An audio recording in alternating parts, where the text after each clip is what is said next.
তাপীয় প্রসারণ। তরল পদার্থ তার কোনো আকার বা আকৃতি নেই, ক্ষেত্রফল নেই। তরল পদার্থের যেটা রয়েছে সেটা হচ্ছে আয়তন।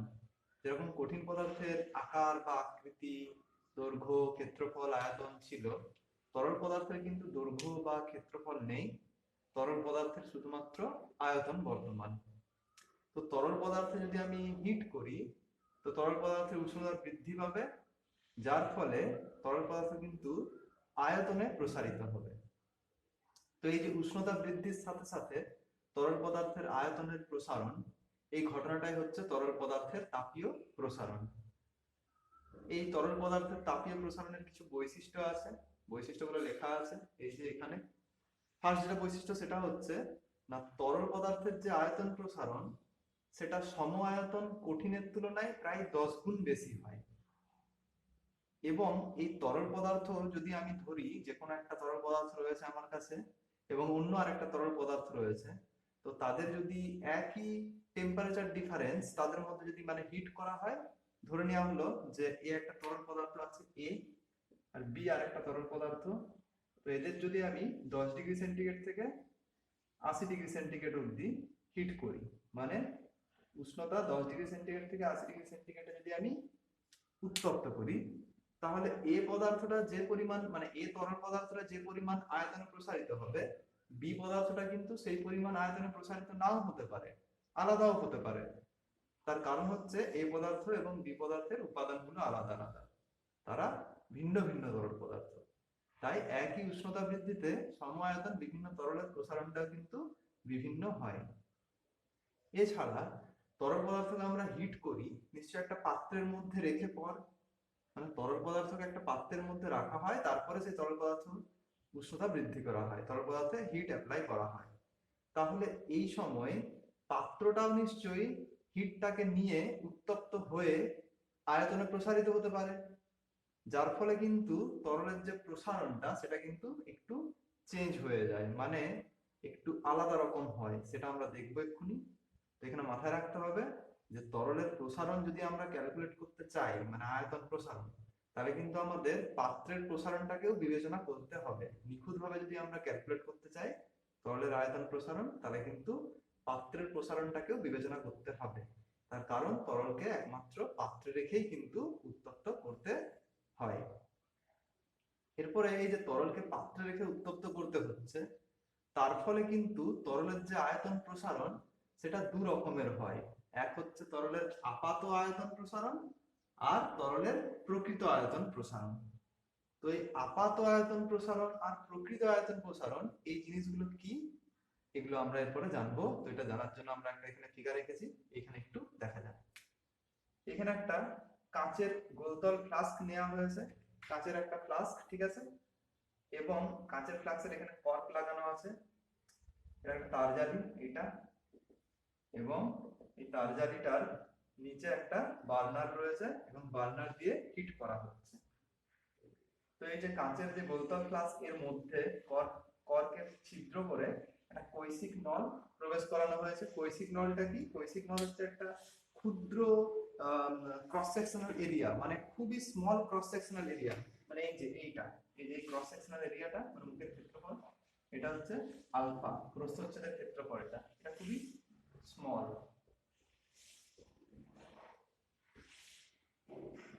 তো এই এরকম একটা কৈশিক নলকে প্রবেশ করানো হয়েছে ওই গোলতল ফ্লাস্কের মধ্যে। গোলতল ফ্লাস্কের মধ্যে আমি একটা লিকুইড রেখে দিয়েছি, ধরে নিচ্ছি লিকুইডটা হচ্ছে জল, ধরে নিচ্ছি, ঠিক আছে।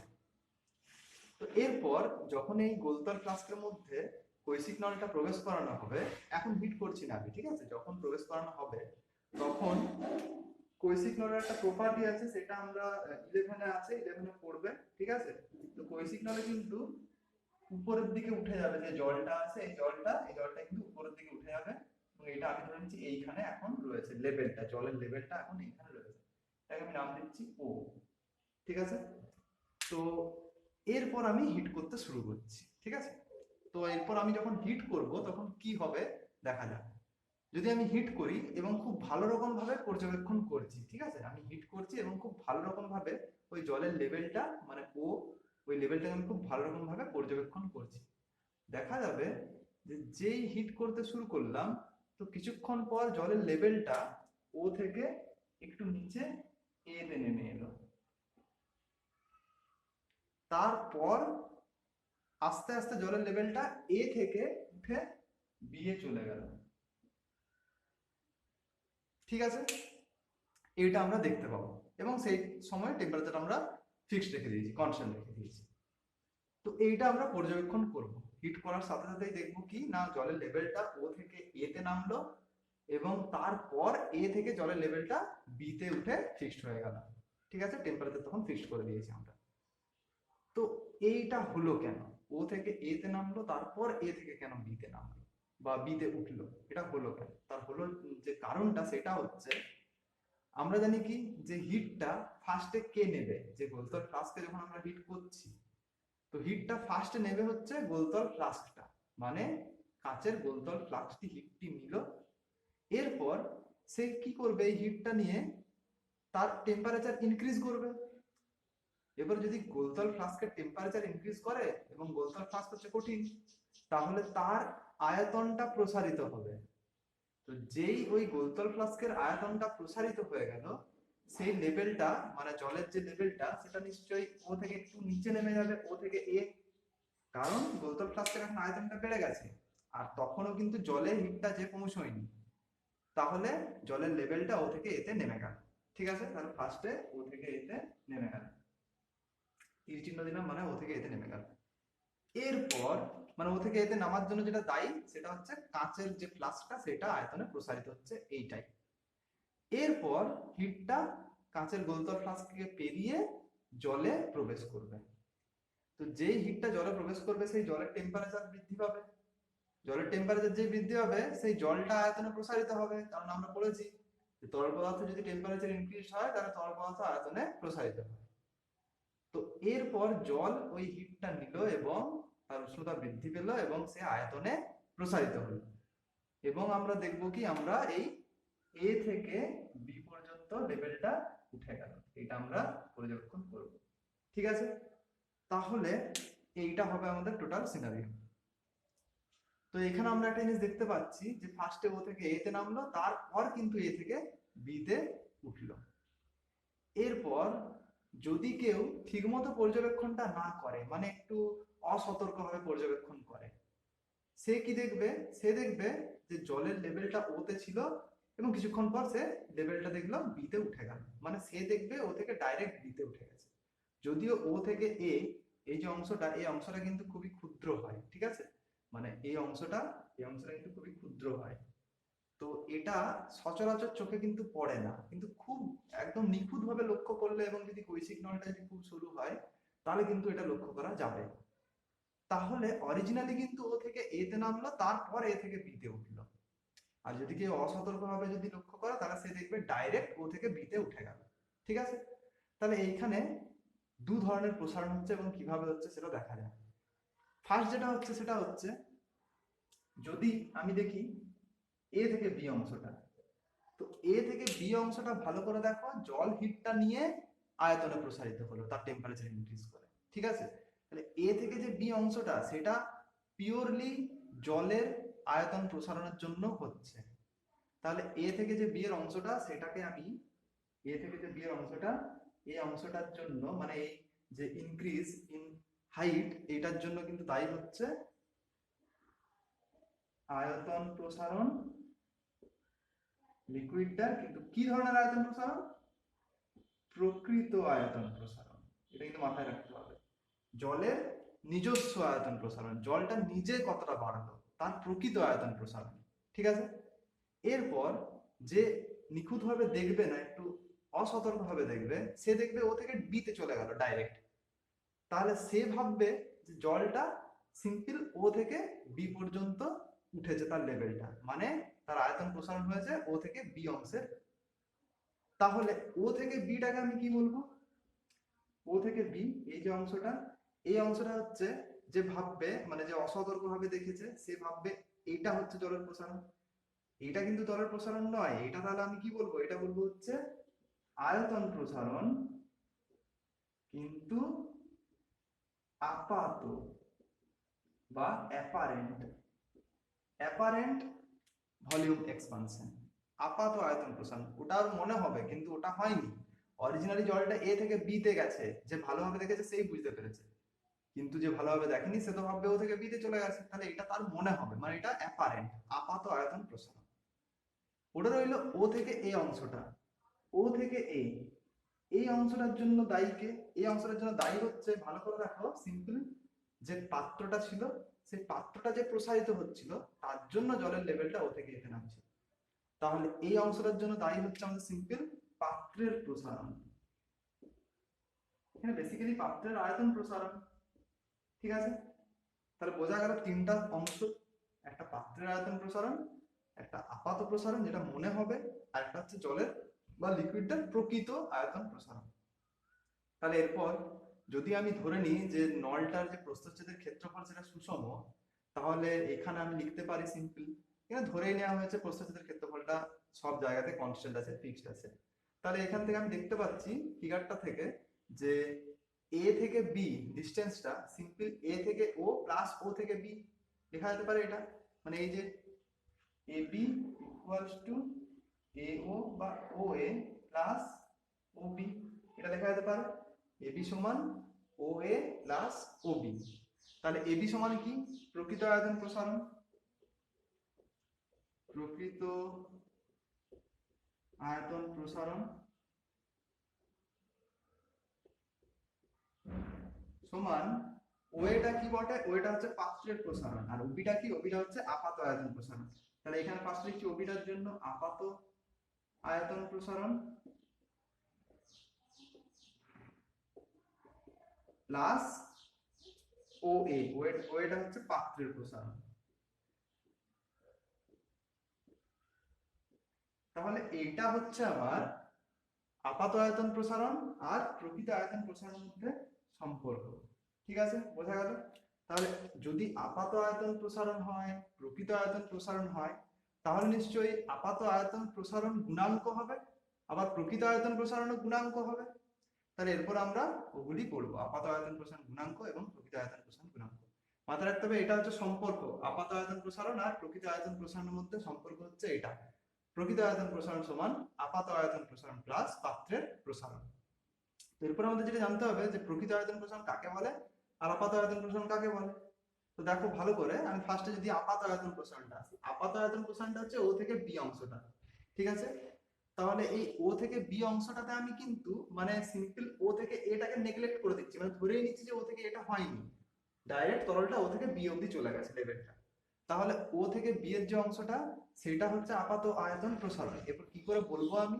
না, বলবো হচ্ছে যে পাত্রের প্রসারণ মানে এই যে ও এ, পাত্রের প্রসারণকে যদি বিবেচনা না করা হয়, ওই পাত্রের প্রসারণকে যদি বিবেচনা না করা হয়, পাত্রের প্রসারণকে যদি অগ্রাহ্য করা হয়, তাহলে যে তরলের প্রসারণ সেটা হবে আপাত আয়তন প্রসারণ। এই যে পাত্রের প্রসারণকে উপেক্ষা করে বা অগ্রাহ্য করে, বিবেচনা না করে তরলের যে প্রসারণ তাকে বলা হয় তরলের আপাত প্রসারণ।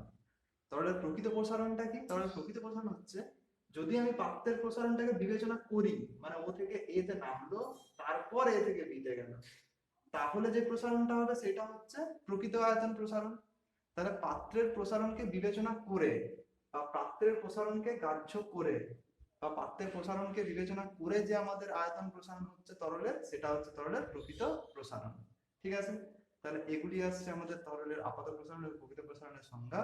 এবং এরপরে যেটা আমরা পড়বো সেটা হচ্ছে আপাত প্রসারণ গুণাঙ্ক এবং প্রকৃত প্রসারণ গুণাঙ্ক। এরপর পড়বো হচ্ছে তরলের আপাত প্রসারণ গুণাঙ্ক এবং তরলের প্রকৃত প্রসারণ গুণাঙ্ক। ঠিক আছে, এগুলো সব আয়তন প্রসারণ গুণাঙ্ক। তরলের আপাত প্রসারণ গুণাঙ্ককে গামা এ বা গামা অ্যাপারেন্ট দিয়ে ডিনোট করা হয়, এটা হচ্ছে সাফিক্সে রয়েছে। তো আমরা জানি যে কোনো প্রসারণ গুণাঙ্কই এরকম করে লেখা হয় নিশ্চয়ই, আমি আলফা দিয়েই বলছি। আলফা সমান কি ছিল? L2 minus L1 divided by L1 into T2 minus T1। যদি বাংলাতে বলি তাহলে আলফা সমান হচ্ছে দৈর্ঘ্য প্রসারণ বা দৈর্ঘ্য বৃদ্ধি ডিভাইডেড বাই প্রাথমিক দৈর্ঘ্য ইনটু উষ্ণতা বৃদ্ধি। তাহলে এখানে যেটা হবে যে গামা এ মানে এটা একটা প্রসারণ গুণাঙ্ক, এটা সমান হবে ওইখানে ছিল দৈর্ঘ্য বৃদ্ধি, এখানে যেহেতু আপাত আয়তন প্রসারণ গুণাঙ্ক তাহলে এখানে হবে আপাত আয়তন বৃদ্ধি ডিভাইডেড বাই প্রাথমিক আয়তন, যেরকম প্রাথমিক দৈর্ঘ্য, প্রাথমিক আয়তন ইনটু উষ্ণতা বৃদ্ধি, যেরকম সেরকম উষ্ণতা বৃদ্ধি। এটা হচ্ছে গামা এ। ঠিক আছে। সিমিলারলি গামা রিয়েল কি হবে? প্রকৃত আয়তন প্রসারণ গুণাঙ্ক গামা রিয়েল, তাই গামা সাফিক্সে আর, গামা রিয়েল হবে প্রকৃত আয়তন বৃদ্ধি ডিভাইডেড বাই প্রাথমিক আয়তন ইনটু উষ্ণতা বৃদ্ধি। সিমিলারলি এরকম যেরকম করা হয় দৈর্ঘ্য প্রসারণ যেরকম, সিমিলারলি এখানে প্রকৃত আয়তনের বৃদ্ধিটা কত ডিভাইডেড বাই প্রাথমিক আয়তন কত ছিল ইনটু উষ্ণতা বৃদ্ধি। যদি আমাদের এটা সংজ্ঞা বলতে বলে তরলের আপাত প্রসারণ গুণাঙ্ক সংজ্ঞা আর তরলের প্রকৃত প্রসারণ গুণাঙ্কের সংজ্ঞা কি, তাহলে সংজ্ঞা একদম সেম ভাবে বলতে পারবো। কি করে না, একক উষ্ণতা বৃদ্ধিতে একক আয়তনে তরলের যে আপাত আয়তন প্রসারণ বা আপাত আয়তন বৃদ্ধি তাকেই বলা হয় তরলের আপাত আয়তন প্রসারণ গুণাঙ্ক। এটাকে বলবো একক উষ্ণতা বৃদ্ধিতে একক আয়তনে তরলের যে প্রকৃত আয়তন প্রসারণ হয় তাকেই বলা হয় তরলের প্রকৃত আয়তন প্রসারণ গুণাঙ্ক। এটা সংজ্ঞাগুলো লিখে নেবেন একদম সেম, সমস্ত প্রসারণ গুণাঙ্কের সংজ্ঞাগুলো কিন্তু এরকম করে বলা হয়। একক উষ্ণতা বৃদ্ধিতে একক আয়তনে যে আয়তন প্রসারণ তাকে বলা হয় আয়তন প্রসারণ গুণাঙ্ক। এরপরে ওই একক আয়তনে যে আপাত আয়তন প্রসারণ তাকে বলা হবে আপাত আয়তন প্রসারণ গুণাঙ্ক, এবং ওই একক আয়তনে যে প্রকৃত আয়তন প্রসারণ তাকে বলা হবে প্রকৃত আয়তন প্রসারণ গুণাঙ্ক। আমরা জানি যে কোনো আয়তন, যে কোনো এক্সপানশন কোএফিসিয়েন্ট যদি হয়, থার্মাল এক্সপানশন কোএফিসিয়েন্ট, তাদের ক্ষেত্রে যে সিজিএস হবে এককটা সেটা হবে ডিগ্রি সেন্টিগ্রেড ইনভার্স, এফপিএস হবে ডিগ্রি ফারেনহাইট ইনভার্স, এসআই হবে কেলভিন ইনভার্স। এটা অনেক সময় ডিগ্রি সেন্টিগ্রেড ইনভার্সকে 1/ডিগ্রি সেন্টিগ্রেডও লিখতে পারে, ঠিক আছে। ডিগ্রি ফারেনহাইটকে 1/ডিগ্রি ফারেনহাইটও লেখা অনেক সময়, কেলভিন ইনভার্সকে 1/কেও কিন্তু লেখা থাকে, ঠিক আছে। 1/কে মানে কেটা উপরে উঠলে হয়ে যাবে k⁻⁻1। এখানেও একই, degree centigrade inverse, degree Fahrenheit inverse আর কেলভিন ইনভার্স, ঠিক আছে। মাত্রিয় সংকেত আমরা জানি, মাত্রিয় সংকেতটা কি হয় থিটা ইনভার্স, আর অনেক বইয়ে লেখা থাকে কেলভিন মানে কে ইনভার্স, ঠিক আছে। তো থিটার টেম্পারেচারের মাত্রিয় সংকেত, ঠিক আছে। তাহলে মাত্রিয় সংকেতটা ডিপেন্ড করছে উষ্ণতার মাত্রিয় সংকেতের উপর, আর যেটা একক সেটা ডিপেন্ড করছে উষ্ণতার এককের উপর। এখানেও একই জিনিস, থিটা ইনভার্স আর অনেক বইয়ে লেখা থাকে কে ইনভার্স, ঠিক আছে। গামা আর এবং গামা এ মানে গামা রিয়েল প্রকৃত আয়তন প্রসারণ গুণাঙ্ক এবং আপাত আয়তন প্রসারণ গুণাঙ্কের মধ্যে একটা সম্পর্ক আছে। এই সম্পর্কের প্রতিষ্ঠাটা আমাদের নেই, তো সিম্পল সম্পর্কটা এরকম, গামা আর সমান গামা এ প্লাস গামা জি। যেখানে মাথায় রাখতে হবে গামা জিটা কি, গামা জিটা হচ্ছে পাত্রের আয়তন প্রসারণ গুণাঙ্ক বা সিম্পল পাত্রের প্রসারণ গুণাঙ্ক, আর গামা এটা কি, এটা হচ্ছে আপাত আয়তন প্রসারণ গুণাঙ্ক, আর গামা আরটা হচ্ছে প্রকৃত আয়তন প্রসারণ গুণাঙ্ক, ঠিক আছে। এটা মনে রাখবো কি করে, মনে রাখার একটা ট্রিক হচ্ছে আর এ জি, রাগ আর এ জি, এটা মনে রাখলে হবে, রাগ আর এ জি, আর সমান এ প্লাস জি, এরকম করে মনে রাখবে, ঠিক আছে। আর এ জি রাগ, আর সমান এ প্লাস জি, মানে গামা আর সমান গামা এ প্লাস গামা জি। এটা হচ্ছে আপাত আয়তন প্রসারণ গুণাঙ্ক, এটা হচ্ছে প্রকৃত আয়তন প্রসারণ গুণাঙ্ক, আর এটা হচ্ছে পাত্রের আয়তন প্রসারণ গুণাঙ্ক, ঠিক আছে। বোঝা গেল তাহলে? তো এরপর যেটা আমাদের করতে হবে সেটা হচ্ছে যে গ্যাসের প্রসারণ, ঠিক আছে।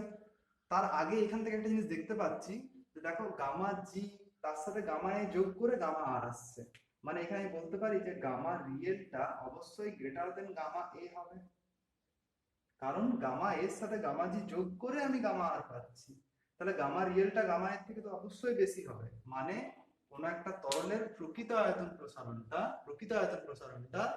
আপাত আয়তন প্রসারণ প্রকৃত আয়তন প্রসারণ গুণাঙ্কটা আপাত আয়তন প্রসারণ গুণাঙ্কের থেকে কিন্তু বেশি হবে, ঠিক আছে, গামা আর গ্রেটার দেন গামা এ।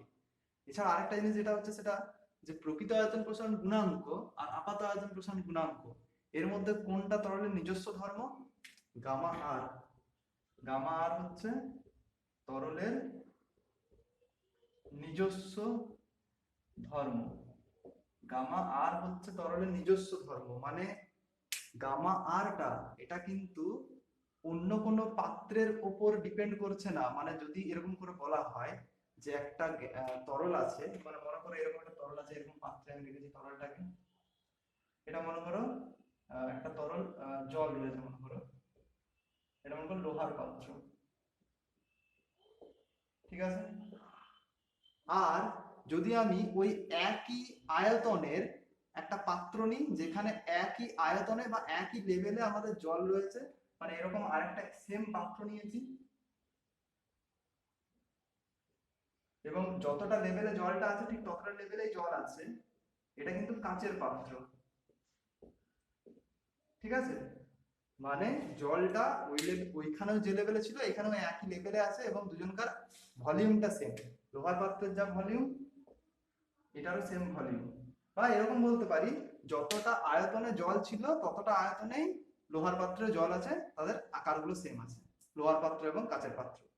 এরপর যদি আমি হিট করি, ধরা যাক এইখানে আমি হিট করলাম 10 ডিগ্রি সেন্টিগ্রেড থেকে 80 ডিগ্রি সেন্টিগ্রেড, এখানেও হিট করলাম আমি 10 ডিগ্রি সেন্টিগ্রেড থেকে 80 ডিগ্রি সেন্টিগ্রেড, তো দেখা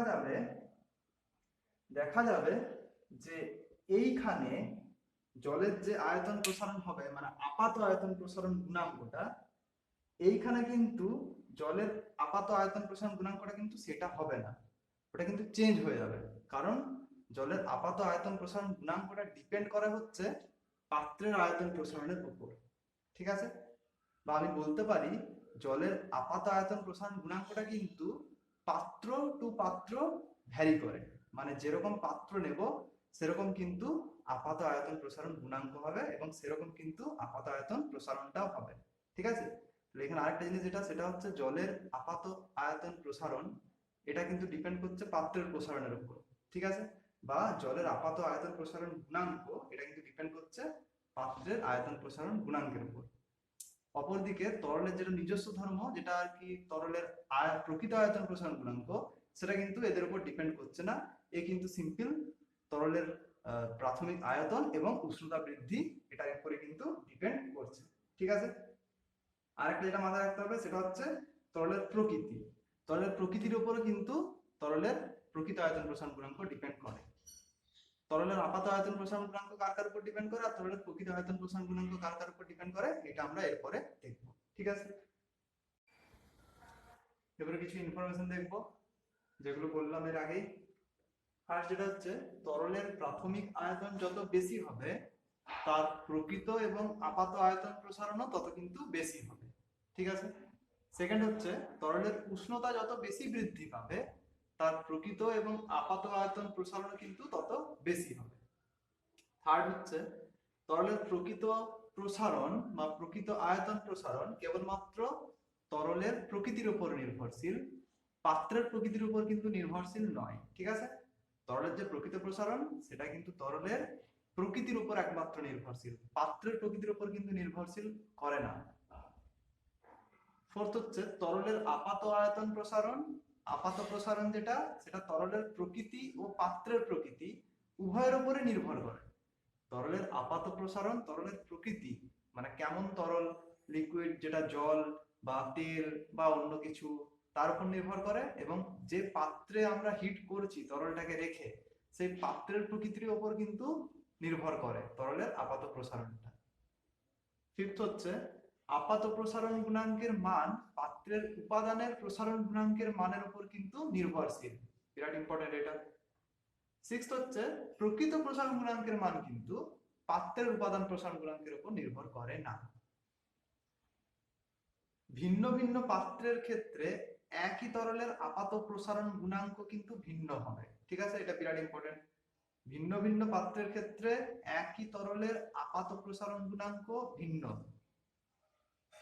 কোনো একটি নির্দিষ্ট তরলের প্রকৃত প্রসারণ গুণাঙ্ক কিন্তু সর্বদাই নির্দিষ্ট, মানে প্রকৃত প্রসারণ গুণাঙ্ক যেটা সেটা কিন্তু ফিক্সড। আপাত প্রসারণ গুণাঙ্ক গামা এ তরলের নিজস্ব ধর্ম নয়, প্রকৃত প্রসারণ গুণাঙ্ক গামা আর কিন্তু তরলের নিজস্ব ধর্ম, ঠিক আছে? এটাও বিরাট ইম্পর্টেন্ট, এটাও কোশ্চেন আছে যে তরলের কোনটি নিজস্ব ধর্ম, আপাত প্রসারণ গুণাঙ্ক না প্রকৃত আয়তন প্রসারণ গুণাঙ্ক। তো তরলের প্রকৃত আয়তন প্রসারণ গুণাঙ্ক নিজস্ব ধর্ম। লাস্ট যেটা হচ্ছে গামা আর সমান গামা এ প্লাস গামা জি, এটা প্রকৃত আয়তন প্রসারণ গুণাঙ্ক, আপাত আয়তন প্রসারণ গুণাঙ্ক এবং পাত্রের আয়তন প্রসারণ গুণাঙ্ক, এদের মধ্যে একটা সম্পর্ক, এবং দেখা যাচ্ছে গামা রিয়েল মানে যেটা প্রকৃত আয়তন প্রসারণ গুণাঙ্ক সেটা আপাত আয়তন প্রসারণ গুণাঙ্কের থেকে কিন্তু বেশি হয়। এরপর আমরা করবো হচ্ছে গ্যাসের তাপীয় প্রসারণ।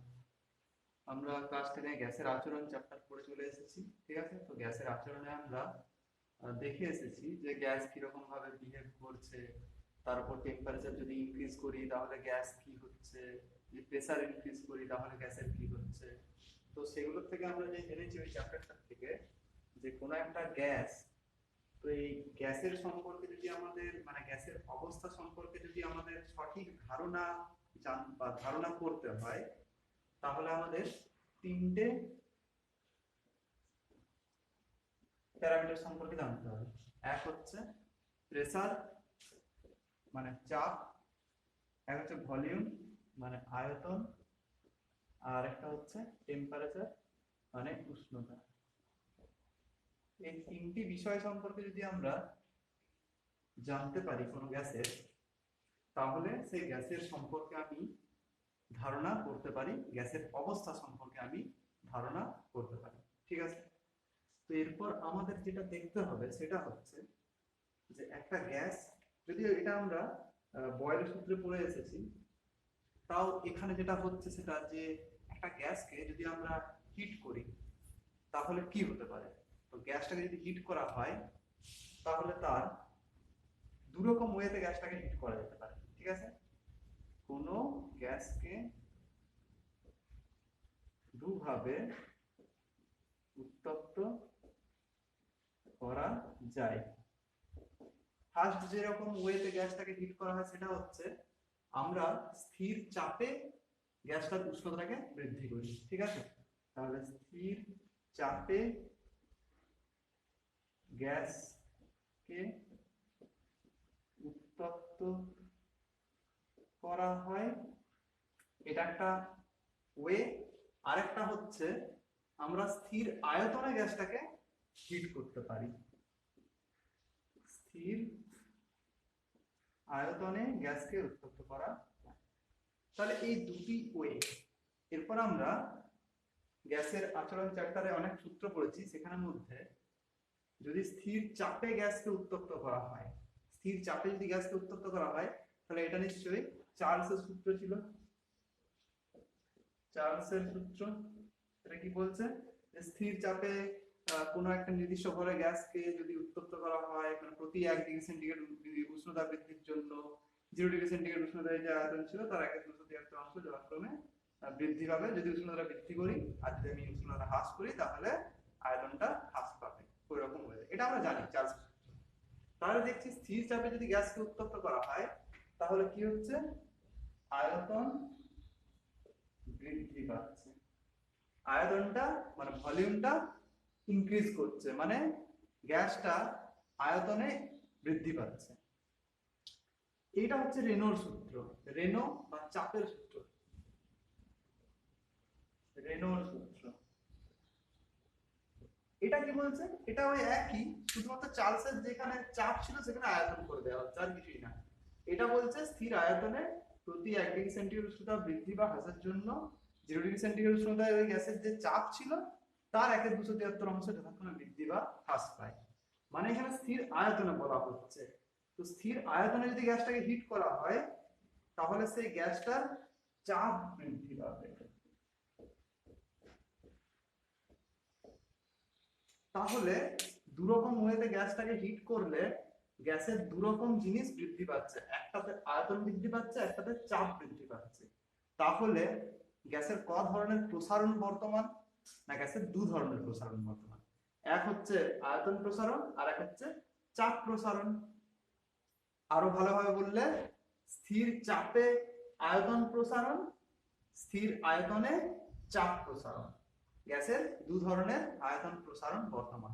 এই চ্যাপ্টারটা আমরা কি করব, এই চ্যাপ্টারটা দেখবা এই জায়গাটা আমরা কি করব না গ্যাসের উপর হিট অ্যাপ্লাই করব, তারপরে গ্যাসের যে প্রসারণ হবে, তো কি প্রসারণ হবে, দুটো জিনিস প্রসারিত হতে পারে, আয়তন অথবা চাপ, সেগুলো নিয়ে আলোচনা করব। ঠিক আছে, এটাই হচ্ছে গ্যাসের তাপীয় প্রসারণ। গ্যাসের উপর তাপ অ্যাপ্লাই করার পর দেখা যাবে না গ্যাসের আয়তনটা অথবা চাপটা প্রসারিত হতে পারে, ডিপেন্ড করছে আমি কি রকম ওয়েতে গ্যাসটাকে উত্তপ্ত করেছি। ঠিক আছে, তাহলে গ্যাসের দু ধরনের প্রসারণ বর্তমান, গ্যাসের দু ধরনের প্রসারণ বর্তমান। এক হচ্ছে স্থির চাপে আয়তন প্রসারণ, স্থির চাপে আয়তন প্রসারণ, আরেক হচ্ছে স্থির আয়তনে চাপ প্রসারণ। ঠিক আছে, তো এরকম কি কোনো রকম ওয়ে আছে যে চাপটা এবং আয়তনটা উভয়কে স্থির রেখে আমি যদি হিট করতে পারি? না, এরকম কিন্তু কোনো ওয়ে নেই। গ্যাসটাকে এরকম করে কিন্তু হিট করা যায় না। যেরকম ভাবে আমি মানে যদি আমি চাপটাকেও স্থির রাখি আয়তনটাকেও স্থির রাখি এই গ্যাসটাকে হিট করছি, না এরকম কিন্তু করা যায় না। ঠিক আছে, এই দুরকম ওয়েতেই কিন্তু গ্যাসটাকে হিট করা যায়। তো এরপর আমরা যেটা করব সেটা হচ্ছে যে স্থির চাপে আয়তন প্রসারণটা কি এবং স্থির আয়তনে চাপ প্রসারণটা কি। স্থির চাপে গ্যাসের আয়তন প্রসারণ। তো আমরা দেখলাম একটু আগে স্থির চাপে গ্যাসের আয়তন প্রসারণ কি না, গ্যাসের চাপ স্থির রেখে উষ্ণতা যদি বৃদ্ধি করা হয় তাহলে গ্যাসের যে আয়তন প্রসারণ হয় তাকে স্থির চাপে গ্যাসের আয়তন প্রসারণ বলে। এটা প্রাথমিক আয়তন এবং উষ্ণতা বৃদ্ধির উপর নির্ভর করে। স্থির আয়তনে গ্যাসের চাপ প্রসারণ কি, এখানে চাপ স্থির রেখে করেছিলাম, এখানে স্থির আয়তন মানে এখানে আয়তন স্থির রেখে উষ্ণতা যদি বৃদ্ধি করা হয় তাহলে গ্যাসের যে চাপ প্রসারণ তাকে বলা হবে স্থির আয়তনে চাপ প্রসারণ। এটাও গ্যাসের প্রাথমিক চাপ এবং উষ্ণতা বৃদ্ধির উপর নির্ভর করে। যেহেতু দু ধরনের প্রসারণ হয়, দু ধরনের তাপীয় প্রসারণ গ্যাসের, সেহেতু দু ধরনের প্রসারণ গুণাঙ্ক হবে। স্থির চাপে গ্যাসের আয়তন প্রসারণ গুণাঙ্ক এবং স্থির আয়তনে গ্যাসের চাপ প্রসারণ গুণাঙ্ক। এখানে একটা জিনিস বলে রাখি, গ্যাসকেও কিন্তু কোনো একটা কন্টেনার বা কোনো একটা পাত্রে রেখে হিট করতে হয়। তাহলে এক্ষেত্রে আপাত একটা প্রসারণ গুণাঙ্ক এরকম বা আপাত প্রসারণ একটা ওয়ার্ড আসতো, কিন্তু দেখা যায় যে কঠিনের প্রসারণের তুলনায় গ্যাসের প্রসারণটা অনেক বেশি হয়। তো যার জন্য কিন্তু আমরা ওই আপাত টার্মটাকে নেগলেক্ট করতে পারি গ্যাসের ক্ষেত্রে। এরপরে আসছে যেহেতু দুটো তাপীয় প্রসারণ দু ধরনের, সেহেতু দু ধরনের প্রসারণ গুণাঙ্ক বর্তমান থাকবে। একটা হচ্ছে স্থির চাপে গ্যাসের আয়তন প্রসারণ গুণাঙ্ক, যেটাকে গামা পি দিয়ে ডিনোট করে, আর একটা হচ্ছে স্থির আয়তনে গ্যাসের চাপ প্রসারণ গুণাঙ্ক, যেটাকে গামা ভি দিয়ে ডিনোট করে। তো এখানে গামা পি এর আমরা রাশিমালাটা দেখতে পাচ্ছি। ধরে নিয়েছি এখানে 0 ডিগ্রি সেন্টিগ্রেড উষ্ণতাটা প্রাথমিক উষ্ণতা এবং সেই উষ্ণতা একটা নির্দিষ্ট ভরের গ্যাসের আয়তন হচ্ছে ভি0, এবং তাকে যদি আমি হিট করে টি ডিগ্রি সেন্টিগ্রেড পর্যন্ত হিট করলাম এবং সেখানে ফিক্সড রাখলাম, তো 0 ডিগ্রি সেন্টিগ্রেড থেকে টি ডিগ্রি সেন্টিগ্রেড উষ্ণতায় হিট করেছি, মানে এখানে টি ডিগ্রি সেন্টিগ্রেড উষ্ণতা বৃদ্ধি হয়েছে। তাহলে টি ডিগ্রি সেন্টিগ্রেড উষ্ণতায় আয়তনটা হচ্ছে ভিটি ধরলাম, এটা সাফিক্সে ভিটি, আর উষ্ণতা বৃদ্ধি দ্বারা কত হবে টি মাইনাস 0 মানে টি হচ্ছে। তাহলে গামা পি সমান হবে কি, যেরকম আমরা প্রসারণ গুণাঙ্কগুলো পড়ে এসেছি, প্রসারণ গুণাঙ্ক সমান কি হয়, প্রসারণ আয়তন প্রসারণ ডিভাইডেড বাই প্রাথমিক আয়তন ইনটু উষ্ণতা বৃদ্ধি। তাহলে এখানে গামা পি সমান হচ্ছে আয়তন প্রসারণ কি হবে ভিটি মাইনাস ভি0 ডিভাইডেড বাই প্রাথমিক আয়তন মানে ভি0 ইনটু উষ্ণতা বৃদ্ধি মানে টি মাইনাস 0 মানে টি। তাহলে এটা হচ্ছে আমাদের গামা পি এর রিলেশন ইকুয়েশন রাশিমালা। সিমিলারলি গামা ভি মানে স্থির আয়তনে গ্যাসের চাপ প্রসারণ গুণাঙ্ক। তাহলে এই ক্ষেত্রে 0 ডিগ্রি সেন্টিগ্রেড উষ্ণতায় নির্দিষ্ট ভরের কোনো গ্যাসের চাপ হচ্ছে পি0। অবশ্যই এখানে আয়তনটা কনস্ট্যান্ট আছে, ঠিক আছে, এখানে যেরকম চাপটা কনস্ট্যান্ট এখানে প্রেসার কনস্ট্যান্ট, পি হচ্ছে কনস্ট্যান্ট, আর এখানে আমাদের কি কনস্ট্যান্ট হবে, এখানে আমাদের ভলিউম কনস্ট্যান্ট। ঠিক আছে, তো এরপরে এখানে কি হচ্ছে না ভলিউম কনস্ট্যান্ট মানে স্থির আয়তনে নির্দিষ্ট ভরের কোনো গ্যাসের 0 ডিগ্রি সেন্টিগ্রেড উষ্ণতায় চাপ হচ্ছে পি0, আর টি ডিগ্রি সেন্টিগ্রেড উষ্ণতায় মানে আমি ওকে হিট করে ওর টেম্পারেচার বাড়িয়ে করলাম হচ্ছে টি ডিগ্রি সেন্টিগ্রেড, সেইখানে চাপ হচ্ছে পিটি। তো এটা আমরা একটু পরে পড়বো রেনল্ডস সূত্র বা চাপের সূত্র, সেখান থেকে দেখবো। তো এটা ওই চার্লসের সূত্রের মতোই, ঠিক আছে। তো এখানে যেটা উষ্ণতা বৃদ্ধি হয় টি, তো গামা ভি সমান কি, গামা ভি সমান হচ্ছে চাপ প্রসারণ বা চাপের যেটা বৃদ্ধি হচ্ছে সেটা পিটি মাইনাস পি0 ডিভাইডেড প্রাথমিক চাপ ইনটু উষ্ণতা বৃদ্ধি। ঠিক আছে, তাহলে এটা হচ্ছে আমাদের গামা ভি এর রাশিমালা। এরপর আমরা তো জানি যে যে কোনো প্রসারণ থার্মাল এক্সপানশন কোএফিসিয়েন্টের সিজিএস একক, এসআই একক, এফপিএস একক, এগুলো সবাইকার সেমই হয়। যে কোনো thermal expansion coefficient degree centigrade inverse CGS এ, কেলভিন ইনভার্স এসআই, এফপিএস এ ডিগ্রি ফারেনহাইট ইনভার্স, এদিকেও সেম। এবং মাত্রীয় সংকেত আমরা জানি থিটা ইনভার্স আর কেলভিন ইনভার্স হয়। ঠিক আছে, তো এরপর যেটা আমরা পড়বো সেটা হচ্ছে এই যে গামা পি বা গামা ভি এর মানটা আদর্শ গ্যাসের ক্ষেত্রে কত হয়, এটার একটা মান আছে ফিক্সড, সেই মানটা আমরা বের করার চেষ্টা করব। এরপর তারপর গামা পি এবং গামা ভি এর মানটা আমরা নির্ণয় করব। ঠিক আছে, তো দেখা যাক। চার্লসের সূত্র আমরা সবাই জানি। চার্লসের সূত্র থেকে পাই, চার্লসের সূত্র হচ্ছে ভিটি সমান v0 into 1 plus T by 273। এখানে সমস্ত টার্মগুলোর মানে জানি। ভিটিটা হচ্ছে টি ডিগ্রি সেন্টিগ্রেড উষ্ণতায় গ্যাসের আয়তন, v0 হচ্ছে 0 ডিগ্রি সেন্টিগ্রেড উষ্ণতায় গ্যাসের আয়তন, টিটা হচ্ছে একটা পার্টিকুলার টেম্পারেচার, যে টেম্পারেচারে আমরা গ্যাসের আয়তনটা নিচ্ছি, এই যে এটা, আর 273। ঠিক আছে, তো এখান থেকে আমি এটা গামা পি আমরা জানি, এটা রাশিমালাটা, এইখান থেকে আমরা এরকম টার্মটা আনার চেষ্টা করি। ঠিক আছে, বা এটাকে আমি গুণ করে দিচ্ছি, ভিটি সমান v0 plus v0 into T divided by 273। এটাকে গুণ করে দিলাম, এটাকে আমি v0টাকে এদিকে আনছি, সমান হবে v0 ইন্টু টি বাই 273, বা v0 বাই টি মানে v0 ইন্টু টি কে বজ্রগুণ করে নিচে নামিয়ে দিচ্ছি, সমান হয়ে যাচ্ছে 1 বাই 273। আচ্ছা, এইটা আর এইটা ভালো করে দেখো, দুটো equation, vt minus v0 into v0, vt minus v0 divided by v0 into T সমান গামা পি, আর vt minus v0 divided by v0 into T সমান 1 বাই 273। তাহলে এই ইকুয়েশনটা, এটা 2 নাম্বার, আর এই ইকুয়েশনটা যদি 1 নাম্বার দিই, তাহলে 1 ও 2 থেকে পাই গামা পি সমান কি লিখতে পারি, 1 বাই 273 লিখতে পারি। হ্যাঁ, গামা পি সমান 1 বাই 273 হয়ে যাচ্ছে। তো ইউনিট এখানে টি ডিগ্রি সেন্টিগ্রেড ধরেছিলাম, এটা আসছে ডিগ্রি সেন্টিগ্রেড ইনভার্স। আর যদি আমরা কেলভিনেও করি, তাহলে গামা পি সমান আসবে 1 বাই 273 কেলভিন ইনভার্স। ঠিক আছে, তো গামা পি এর মানটা হচ্ছে এইটা, 1 বাই 273 ডিগ্রি সেন্টিগ্রেড ইনভার্স আর 1 বাই 273 কেলভিন ইনভার্স। ঠিক আছে, তো দেখা যাচ্ছে গামা পি এর মানটা কনস্ট্যান্ট আসছে, মানে সকল আদর্শ গ্যাসের ক্ষেত্রে গামা পি এর যে মানটা সেটা কিন্তু ধ্রুবক। ঠিক আছে, সকল আদর্শ গ্যাসের ক্ষেত্রে গামা পি সমান 1 বাই 273 ডিগ্রি সেন্টিগ্রেড ইনভার্স আর কেলভিন ইনভার্স, যেটা একটা ফিক্সড ভ্যালু চলে যাবে। ঠিক আছে, সিমিলারলি আমরা গামা ভি এর মানটাও বের করতে পারবো।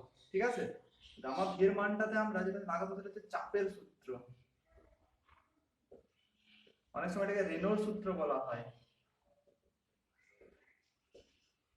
রেনল্ডস সূত্রটা কি বলছে, রেনল্ডস সূত্রটা চার্লসের সূত্রতে যেখানে বলছিল স্থির চাপে নির্দিষ্ট ভরের গ্যাসের উষ্ণতা বৃদ্ধি করলে আয়তন বৃদ্ধি পাচ্ছে, এখানে হচ্ছে স্থির আয়তনে যদি নির্দিষ্ট ভরের গ্যাসের উষ্ণতা বৃদ্ধি করা হয়, তাহলে তার চাপটা বৃদ্ধি পাবে। এবং দেখা যাবে এই সূত্রটা এই সূত্রটা একদম সেম, শুধু আয়তনের জায়গায় চাপ লাগাতে হবে, মানে হবে হচ্ছে পিটি সমান p0 into 1 plus T by 273। কি করা হলো, সিম্পল এই ভি এর জায়গায় টি বসিয়ে দেওয়া হলো। ঠিক আছে, এটা হচ্ছে রেনল্ডস সূত্র।